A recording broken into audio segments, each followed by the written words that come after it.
बिना दुलारे राजा कुमार बजज घर गईले बजज घर बोले बजज नहीं बोले सूटवा बिना दुल्हे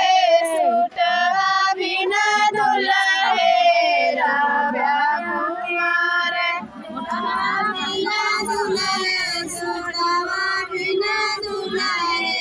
राजा कुमार सूटवा बिना दुल्हे सूटवा बिना दुल्हे राजा कुमार